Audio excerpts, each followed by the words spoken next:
Hey ladies and gentlemen, Adrian here for Digital Dojos, and today we're going to be talking all about Sonos' new line of speakers that were recently announced. For those of you not familiar with the Sonos line of products, essentially they are what I consider entry-level hi-fi, not necessarily audiophile level quality by any means, but what Sonos really sells you on is their ecosystem and environment, the modular speakers, the ability to add on more speakers as you go, and get future software updates. That's why I consider them smart speakers at that. And just the multi-room audio experience. I personally am a big fan of Sonos. I'm surrounded right now by the 5.1 setup in my room here and just multiple Sonos speakers throughout the apartment. That said, they did announce recently 3 new products. The Sonos Arc, which is going to be their new flagship soundbar at $800, the Sonos 5 at $500, which is their highest fidelity music based speakers, so the best listening experience in terms of music. You have the Sonos 5, and then at the last update was that of the Sonos Sub 3rd gen. So this is their 3rd generation to their subwoofer at $700 or $699. Let's go ahead and break down those first 2 incremental updates before we get into the Arc and the all-new product in itself. So the Sonos Sub 3rd gen at $700 is definitely one of the more expensive products in Sonos' lineup. The Sub is definitely something that you're adding on as an addition to get that full experience. But with the 3rd gen, notably what you get here is an improved processing power, improved RAM, and an improved Wi-Fi chip since it is a wireless pairing Sub. Externally, however, the Sub looks exactly the same as the 2nd gen, which regrettably I just bought 2 months ago myself. The Sub 3rd gen has very, very slight, minimal design changes. I think a rounded sync button, different rubber feet, and a different power cord. Outside of that, it's exactly the same. Even internals, the same great bass technology and all that, the rattle-free design, exactly the same as the 2nd gen. So there's no major reason to update here. However, the reason they did this is to future-proof their hardware. The thing about Sonos is as time goes on, they can release new features and improve experience in audio through software updates. So think of something equivalent to like a Tesla. It kind of gets better with time and updates. This 3rd gen Sub is going to have that improved hardware to allow for pushing the hardware further overall as time goes on.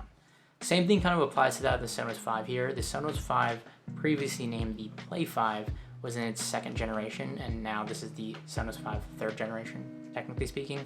The premier music listening experience and the only Sonos product to feature an auxiliary port on it to hook up to like a turntable, for example, is how I use my Play 5. The Sonos 5, however, did get a more noticeable update where that you can tell the difference between the Sonos 5 and the Play 5 2nd gen because they changed the front grille, so to speak, to allow for a more seamless and modern look, and also unify the design language from that of the Sonos 1 and now the Sonos 5.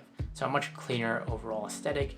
However, internally you have the same drivers, tweeters, same speaker array. So again, the sound stage and the sound experience isn't going to be that much noticeably different from that of the Play 5 2nd gen. What the Sonos 5 did get, again, is the improved RAM, the improved processing power, and notably, it also got Bluetooth Low Energy and NFC support. I'm assuming that's for easier setup out of the box.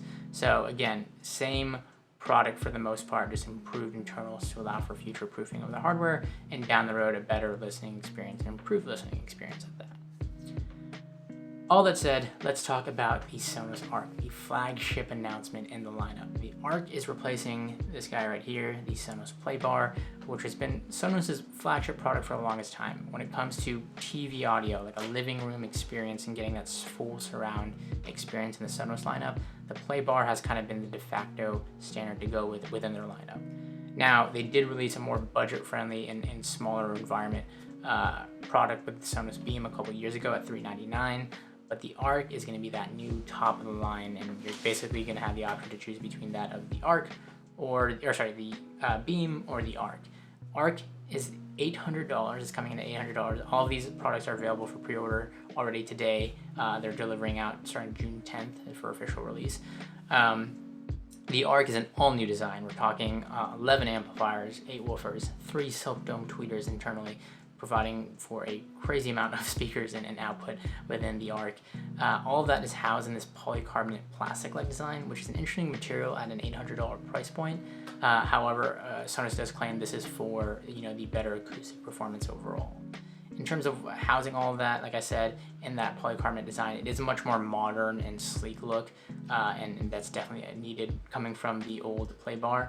And this is to match more modern day decor and TVs, as well as what they did, they lengthened the actual product. The play bar came in at 35 inches, where the Arc is coming in at 45, and this is Sonos directly responding to the fact that more and more consumers nowadays just generally have 50-inch TVs and above, just given how big TVs have gone, while also getting cheaper.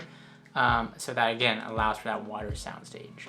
The idea behind the Arc in its design is that to provide an immersive listening experience. With all those speakers I talked about going on, and you saw in the video demonstration there how they have them at all different angles.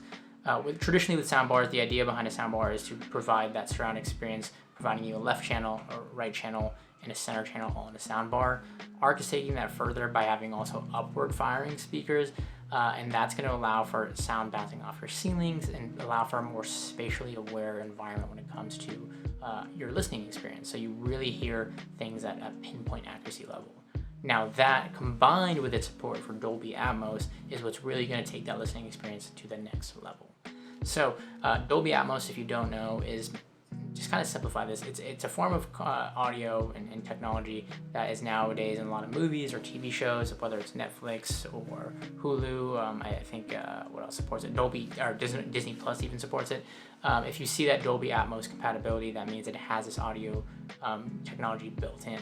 What it allows you to do is essentially, or what it allows the creators to do, like people who are making the movies and content, is have a 3D audio soundscape. So it allows them to pinpoint tell, the audio track where the sound is coming from in relative to the listener. So in a traditional surround setup, you may have like front speakers, rear speakers, and for example, if a plane flies overhead, you might kind of get that illusion of it doing that by having the front speakers start off loud and then fade to the back speakers. Whereas something with Dolby Atmos can track where audio should be in the movie, for example, and follow that through and through. So whether it's directly above the listener, to the top right of the listener, front left, at a very pinpoint accuracy level, Dolby Atmos allows for that 3D audio soundscape and allows them to put objects exactly where they should be in your relative vicinity. Again, that in combination with all these speakers and the multi-directional audio, it's really going to give you that truly immersive experience. Now it achieves this at full, to get the full capability of all this, it achieves it through the eARC port that the Arc has. This is enhanced audio return channel. You plug that HDMI port into an eARC compatible TV, or you're using a set-top box like an Apple TV or what have you, and then you listen to Dolby Atmos content to get the full experience out of that speaker. Now the confusion and controversy there was, if I do not have an eARC port, which most TVs, if you've bought them in the last couple of years, should have, can I still use this? Can I still get that experience? Yes. If you have an ARC port without the E for enhanced, which a lot of TVs also have, you can still use the Sonos Arc. It's just going to be, less compatible with the best formats out there. On top of that, if you're using Arc, you can still listen to Dolby Atmos related content. You're just getting a more compressed version, which arguably for most people, they might not even notice a difference, so to speak. So you're still gonna get really great sounding audio and that spatial awareness still. It's just Sonos recommends, if you want the full listening experience, the full output these speakers have to offer, and you're spending that $800, then you're gonna wanna make sure you have an eARC compatible TV or set-top box and so on to get that full output and quality. Again, this is Sonos stepping into the ring of Dolby Atmos and supporting more and more, not just future-proof technologies, but modern-day technologies. It's a much-needed refresh. Outside of that, the Arc also has the same support for that of Google Assistant as well as Amazon Alexa. So this is a smart speaker in that you can talk to it. You can use the microphones built into it to ask it to set timers, to ask it to play music, to ask it to pause, and so on and so forth. And that's just an extra added level of convenience that they started putting in their products like the Sonos One and the Sonos Beam. Now that said, you can turn these microphones off if privacy is a concern and you really don't feel like you need these, or you already have a smart speaker set up in your living room or wherever you're putting your Arc, but it is there if you want it. That said, that's the product I'm most excited to check out and test and replace my playbar with once that comes out officially.